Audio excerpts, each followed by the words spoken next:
The Wonderlic test had been a controversial part of the NFL draft for decades. The general intelligence test used by teams to gauge the supposed cognitive ability of prospects was finally abandoned this year, after first being implemented in the late 1960s by Paul Brown. Every player got 12 minutes to answer 50 questions. Every question correct equaled a point. The main problem with the test was that it had nothing to do with football. How can you predict the future of a football player using a test with no football questions? The greatest player in the history of the NFL scored a 33 on it, which is higher than the once calculated average score of a quarterback at 24, but certainly not the highest Wonderlic score of all time. If you're wondering, quarterback was the third highest average score for a position, coming in after offensive tackle and center. Meanwhile, fullback and halfback were the two lowest scoring positions. Now, with the test being in place for so long, it was assumed that certain teams had certain rules when it came to the Wonderlic, mainly surrounding a key position like quarterback. There was once the 26-27-60 rule that stated a quarterback should have at least a 26 on the Wonderlic, 27 games in his college career, and a 60% college completion percentage. But there were also studies done that found no significant correlation between a quarterback's score and NFL success. One study, though, did find a correlation between below-average scores and arrests. Ironically, it was also sometimes perceived as a negative to score too high on the test. NC State offensive lineman Joe Tooney was advised to not answer all the questions. He ended up answering 39 and got all of them correct. So what we're all left wondering is, who was the player with the highest Wonderlic score ever, and whatever happened to him? That man is Pat McInally, the only NFL player to ever score a perfect 50 out of 50. McInally was a talented receiver and punter at Harvard from 1972 through 1974. He finished his career as the school record holder for touchdowns, receptions, and receiving yards, and in 2016 he was inducted into the College Football Hall of Fame. After an All-American season in 1974, it was time for the next step in his football journey, and that meant getting drafted into the NFL. He had already shown enough on the field to warrant a selection, but as we know with the draft, there's off-the-field considerations as well. And with McInally's perfect score, it actually didn't seem to help him at all. He fell to the 5th round of the draft, and former Giants GM George Young said that McInally's score may have cost him a few rounds because the NFL doesn't like extremes. Young said, "We don't want them too dumb, and we sure as hell don't want them too smart." There were concerns that someone like McInally could challenge authority. Still, in the end, he had quite a successful career that spanned 10 years, all with the Bengals. There's not much footage available of him in the NFL, but he did catch 57 passes and score 5 touchdowns for Cincinnati in his career as a receiver. But as a punter, he became the first Harvard player to play in the Pro Bowl.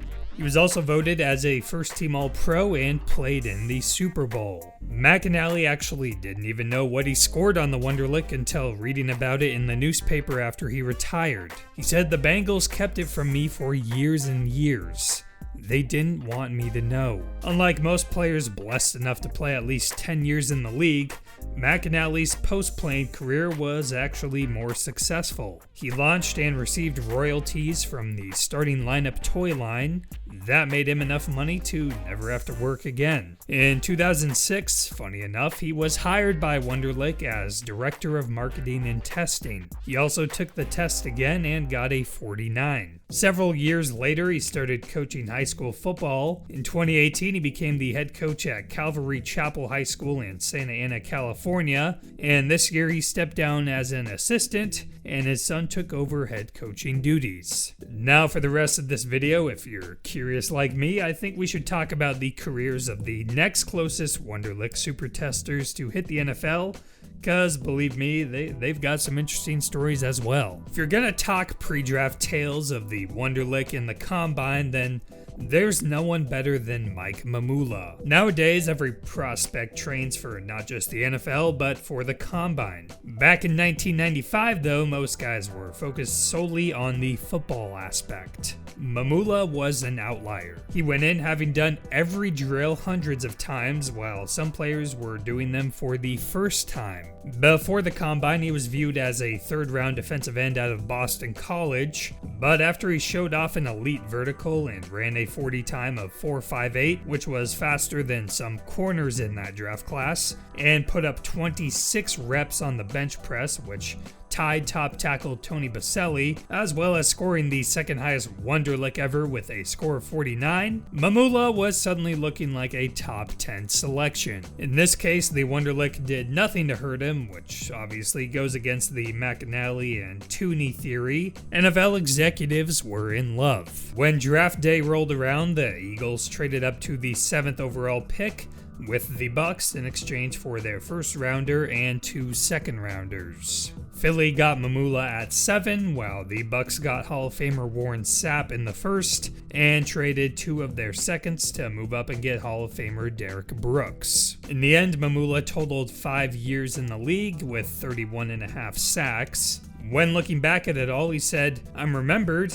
Everyone's still talking 25 years later. It could be worse." Today, Mamula serves as a cautionary tale for scouts and GMs to not get hit with the love arrows from Combine Cupid. Yes, he had a good college career, but his draft position was based more off his Combine, with a Wonderlic cherry on top.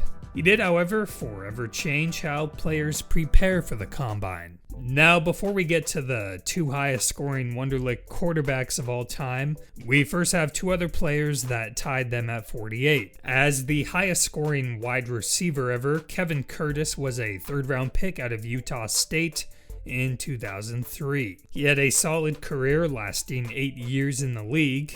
We also have 1st round tight end Benjamin Watson out of Georgia, who played for what seemed like forever, 15 years, with 8 of those as a Patriot. He retired in 2019 and took a job with the SEC Network 2 years later. And with our first quarterback, we have Greg McElroy out of Alabama. Although I will say there was some controversy with his test and whether he scored a 48 according to what his agent was told, or a 43, which league sources told Pro Football Talk. No matter what, McElroy was drafted in the 7th round and threw 1 touchdown in his career. He actually made news again this past season after Kayvon Thibodeau threw shade at an Alabama education. In response, McElroy challenged him to the Wonderlic. And now finally, we have the last member of our 48 club in Ryan Fitzpatrick. He's currently a free agent, but has been playing in the league since he was drafted in the 7th round in 2005. He's become an NFL fan favorite with his looks and nicknames, and